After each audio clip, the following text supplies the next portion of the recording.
Hello friends, मैं पवन शर्मा आपको आपके YouTube चैनल पर मैं स्वागत और अभिनंदन करता हूं। और आज मैं शुरू करता हूं मित्र बंधुओं सौरमंडल। सौरमंडल प्रत्येक प्रतियोगी परीक्षाओं में ये टॉपिक से प्रश्न उठते हैं और आपको आना चाहिए, क्योंकि एक एक नंबर आपके सफलता के लिए महत्वपूर्ण होते हैं। और इसी क्रम में आज हम शुरू करते हैं सौरमंडल। इसको इंग्लिश में हम सोलर सिस्टम कहते हैं। सौरमंडल किसे कहते हैं, पहले इसके बारे में हम जान लेते हैं। सूर्य के चारों ओर चक्कर लगाने वाले विभिन्न ग्रह, क्षुद्र ग्रह, धूमकेतु, उल्का तथा अन्य आकाशीय पिंड के समूह को सौरमंडल कहते हैं। सौरमंडल का मुख्य केंद्र सूर्य होता है। सूर्य भी एक तारा ही है जिसका हमने सूर्य रखा है। अब आप जान लेते हैं कि सूर्य सौरमंडल से स्टार्ट करने से पहले हम लोग जान लेते हैं ब्रह्मांड, मंदाकिनी। हमारे ब्रह्मांड में असंख्य मंदाकिनियां हैं। जो हमारी मंदाकिनी है उसको हम मिल्की वे कहते हैं। उस मिल्की वे में सूर्य एक तारा है जो इसका परिवार है। इसमें ग्रह है, धूमकेतु है, उल्कापिंड है। ये सब मिलाकर के सौरमंडल कहलाते हैं। सौरमंडल का मुख्य केंद्र सूर्य होता है और इसके 8 ग्रह और कुछ क्षुद्र ग्रह होते हैं जिसकी परिक्रमा करते रहते हैं। ये सब मिलाकर के सौरमंडल कहलाते हैं। सौरमंडल से सबसे पहले हम स्टार्ट करते हैं सूर्य से। जहां आपका सूर्य है उसके बाद जिसका अगला ग्रह होगा जिसको हम कहते हैं बुध। शुक्रवार आपको मिलेगा बुध, शुक्र के बाद आपको मिलता है बुध। बुध के बाद आपको मिलेगा शुक्र, इसके बाद आपको मिलेगा बेटा पृथ्वी, फिर आपको मिलता है मंगल, फिर आपका है बृहस्पति, फिर है शनि, अरुण,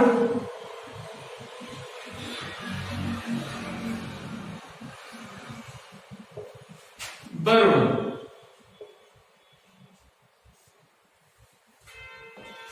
ये आपके 8 ग्रह हैं जो सूर्य की परिक्रमा करते हैं।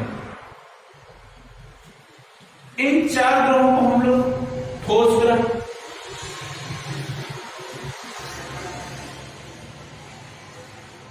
या आंतरिक ग्रह,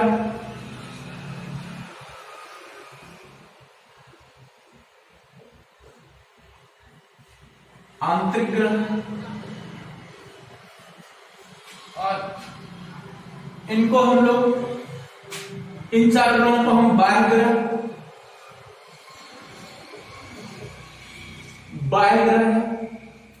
गैस, गैसीय ग्रह कहते हैं। 4 को आंतरिक ग्रह को हम बाह्य ग्रह कहते हैं या गैसीय ग्रह कहते हैं। इनको हम लोग ये पूरा मिला करके तब सूर्यमंडल होता है। इसका मुख्य केंद्र सूर्य होता है। अब सूर्य के बारे में जान लीजिएगा। पहली बात, सूर्य के बारे में हम एक एक करके हम पढ़ते हुए चलेंगे। सबसे पहले हम सूर्य के बारे में पढ़ लेते हैं। सूर्य क्या है? सूर्य के पहले सूर्य कहाँ का है? तो सूर्य एक मिल्की वे में एक मंदाकिनी है इसको, ठीक है, उसमें एक कॉर्नर में यही टिमटिमाता और चमकता रहता है। ये चमकता क्यों है? सूर्य सौरमंडल का मुख्य कारण क्या है? सूर्य है। और यह हमेशा प्रकाश देता रहता है। इसका प्रकाश क्यों देता है? ये नाभिकीय संलयन के कारण ये प्रकाश देता है। नाभिकीय संलयन,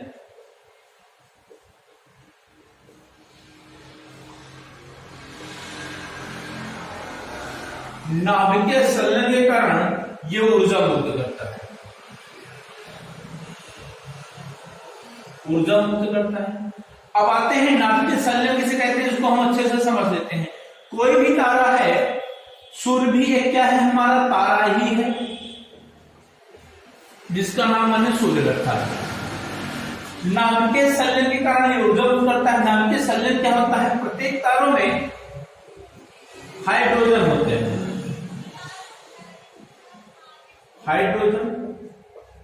हाइड्रोजन होते हैं। जब ये हाइड्रोजन मिलते हैं आपस में तो हीलियम गैस बनाते हैं, और जब ये हीलियम गैस बनाते हैं और साथ में ऊर्जा मुक्त करते हैं, ऊर्जा मुक्त करते हैं। इसी कारण ये जो सूर्य है ये ऊर्जा लेता रहता है। अगर ये हाइड्रोजन गैस जिस दिन हीलियम में पूरी तरह से परिवर्तित हो गए उस दिन हाइड्रोजन गैस खत्म हो जाएगा, और हाइड्रोजन गैस जब खत्म हो जाएगा तो सूर्य कोई भी तारा का पूरी तरह से समाप्त हो जाएगा। अब समझते हैं सूर्य के बारे में और जानिए। सूर्य है, सूर्य यहां पर इसका तापमान कितना होता है? यहां इसका तापमान कुछ अलग होगा, यहां पर इसका तापमान कुछ अलग होगा। सूर्य का तापमान मध्य में इसका तापमान होता है ये 15 मिलियन है, 15 मिलियन डिग्री सेल्सियस है, और इसके सतह का तापमान अलग होगा। तो सतह का जो तापमान है वो 6000 डिग्री सेल्सियस है, लेकिन कहीं कहीं पर सौर कलम या सौर धब्बे हैं सौर के बीच में, तो इसका जो तापमान होगा ये लगभग 1500 सेल्सियस है, 1500 सेल्सियस है। अलग अलग स्थानों पे अलग अलग इसका तापमान है। अब देखते हैं ये सौर का तापमान। सौर में कौन सी गैसें अधिक हैं? सौर में सबसे अधिक गैस हाइड्रोजन है। हाइड्रोजन है, लगभग 71% गैस सूर्य में है, और लगभग हीलियम जो है 26.5 है। हीलियम आपका जो है गैस 26.5%, और अदर जितने भी बच रही है जो वो अदर गैसें हैं, लगभग 2.5 के आसपास बचेगा, इसमें अदर गैसें हैं, अदर अन्य गैसें हैं, लेकिन हाइड्रोजन सबसे अधिक है, उसके बाद हीलियम है। हाइड्रोजन हीलियम में परिवर्तित होता रहता है। इसी प्रकार सूर्य चमकता रहता है। अब सूर्य यहां है, और सूर्य की तरफ में और अगर कोई बात समझें तो सूर्य यहां ये इसके जो ये है फ्लेम, ये फ्लेम निकल रहे हैं, यही फ्लेम कभी कभी पृथ्वी तक पहुंच जाते हैं। इसके जो निकल रही है फ्लेम गुरुत्वाकर्षण बल के कारण ये कभी कभी पृथ्वी तक पहुंच जाते हैं, उत्तरी ध्रुव और दक्षिण ध्रुव पर पहुंच जाते हैं। अगर ये उत्तरी ध्रुव दक्षिण ध्रुव पर ये पहुंच रहे हैं, इसी फ्लेम को हम अरोड़ा कहते हैं। अरोड़ा जब ये ऊपर जाता है उत्तरी ध्रुव पर जाएगा, इसको नॉर्थ पोल कहते हैं, इसको साउथ पोल कहते हैं। जब उत्तरी ध्रुव पर जा रहा है इसे अरोड़ा बोरियालिस कहते हैं,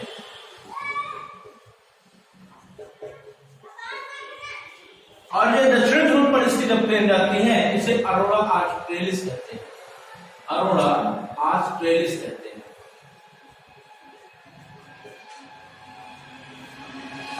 अरोड़ा ऑस्ट्रेलिस कहते हैं। यही जब ये उत्तरी ध्रुव और दक्षिण ध्रुव पर जाते हैं, ये प्लेन पहुंच जाते हैं। और इसी तरह आप समझेंगे अरोड़ा बोरियालिस, अरोड़ा ऑस्ट्रेलिस कहते हैं दक्षिण ध्रुव पर। अब देखिएगा जब यही सूर्य और यहाँ आपकी ये क्या है, पृथ्वी है, और पृथ्वी का जो चक्कर लगा रहा है इसको कहते हैं हम चंद्रमा। अब यहाँ ये सूर्य है, ये पृथ्वी है, ये आपका सूर्य और ये आपकी आ जाती है पृथ्वी। सूर्य और पृथ्वी, सूर्य अपनी धुरी पर तो घूम रहा है, लेकिन पृथ्वी भी सूर्य का परिक्रमा लगा रही है। तो जो पृथ्वी सूर्य का परिक्रमा लगाती है तो ये वलय कार्य लगाती है। अगर यहां सूर्य है और ये सूर्य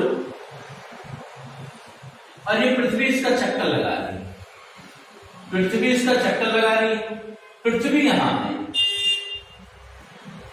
ये परिक्रमा कर रही है पृथ्वी, आपका ये सूर्य है, ये वलयाकार होने के कारण कभी पृथ्वी सूर्य से दूर होती है और कभी पास में होती है।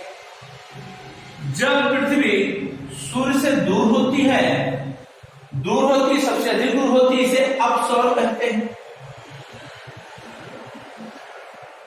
और जब पास में होती है पृथ्वी सूर्य के, इसे उपसौर कहते हैं। उपसौर कहते हैं। यह घटना उपसौर की 3 जनवरी को होती है, 3 जनवरी को होती है। और अपसौर की घटना ये 4 जुलाई को होती है, 4 जुलाई को होती है। जब पृथ्वी सूर्य से दूर होती है तो यह अधिकतम दूरी 15.21 करोड़ किलोमीटर होती है।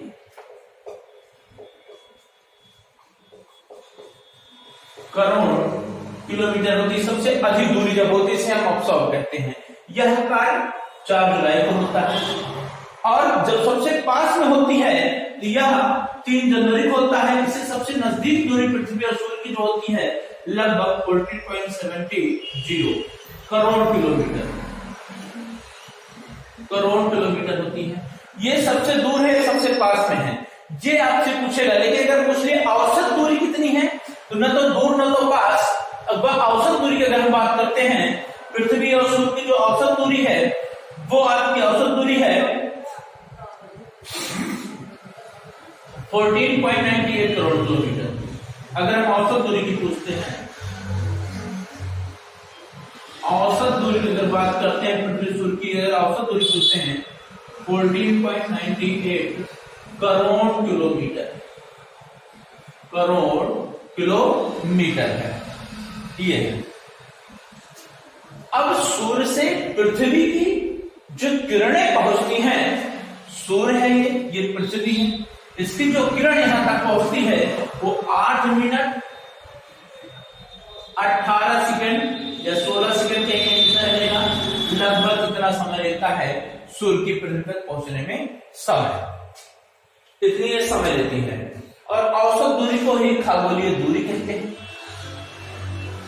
अब देखते हैं सूर्य और पृथ्वी से जुड़े हुए और कई मुद्दे हम पढ़ते हैं। हम सूर्य के बारे में पढ़ रहे हैं, फिर हम बुध, शुक्र, पृथ्वी, मंगल, ऐसे सबके बारे में, ग्रहों के बारे में पढ़ते हुए चलेंगे।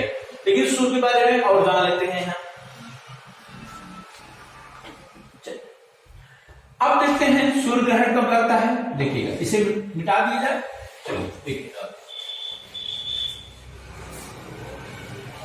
सूर्य के बारे में और देख लीजिएगा। सूर्य, ये सूर्य है और ये पृथ्वी है हमारी, ये चंद्रमा है और ये पृथ्वी है। ये चंद्रमा है, ये पृथ्वी है। पृथ्वी सूर्य का चक्कर लगा रही है, चंद्रमा भी पृथ्वी का चक्कर लगा रही है और ये हमारा ये सूर्य परिक्रमा कर रहे हैं। जब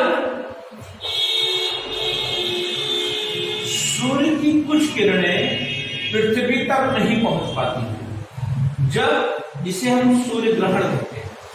सूर्य ग्रहण, जब कुछ ही भाग हमको पृथ्वी से दिखता है, ये पूरी तरह से ढका हुआ भाग है, ये ढका हुआ नहीं दिख रहा है, कुछ ही भाग को दिख रहा है सूर्य से, किसे कहते हैं ग्रहण। जब सूर्य की रोशनी हम तक नहीं पहुंच पा रही, सूर्य नहीं दिख रहा है, कहते हैं ग्रहण लग गया है। ग्रहण कब लगता है?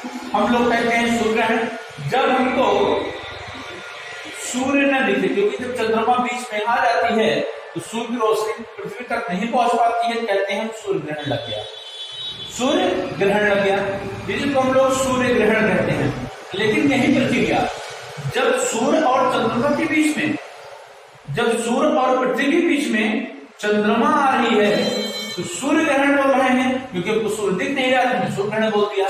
लेकिन जब सूर्य और पृथ्वी और इधर हम कर दे रहे हैं चंद्रमा, इधर कर दे रहे हैं चंद्रमा, अब सूर्य की रोशनी चंद्रमा तक नहीं पहुंचेगी तो हमको चंद्रमा नहीं दिखेगी। तो क्योंकि पृथ्वी बीच में आ गया तो हम लोग कह दिए भैया चंद्र ग्रहण लग गया, क्योंकि हमको चंद्रमा नहीं दिख रहा है, चंद्रमा नहीं दिख रहा है। लेकिन जब ये सूर्य ग्रहण लगता है और सूर्य ग्रहण का केवल आंशिक रूप ही दिखता है तो इसको हम कहते हैं कोरोना या किरीट कहते हैं। किरीट कहते हैं जब सूर्य ग्रहण लगता है जिससे एक्सरे किरणें निकलती है, जिसको हम अपनी नंगी आंखों से नहीं देखना चाहिए। जब थोड़ा भाग दिखता है इसे कहते हैं आंशिक सूर्य ग्रहण। आंशिक सूर्य ग्रहण। लेकिन इसे जब ये पूरी तरह से ढक लेता है और पूरी तरह से जब हमको नहीं दिखती है, अगर ये सूर्य है और ये पूरी तरह से सिर्फ इसके फ्लेम हमको दिख रहे हैं और ये पार्ट हमको बीच से नहीं दिख रहा है पूरी तरह से, तो जो वलय बना हुआ है ये किनारे किनारे सूर्य के, इसको हम लोग डायमंड रिंग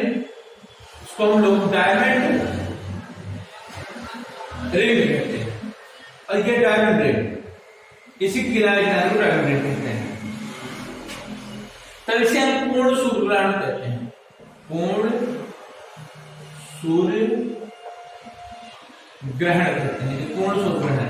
और पूर्ण सूर्य ग्रहण के में ये हमको किनारे किनारे में ये दिखते हैं वलय रिंग टाइप से बन जाता है, कहते हैं डायमंड रिंग या हीरा।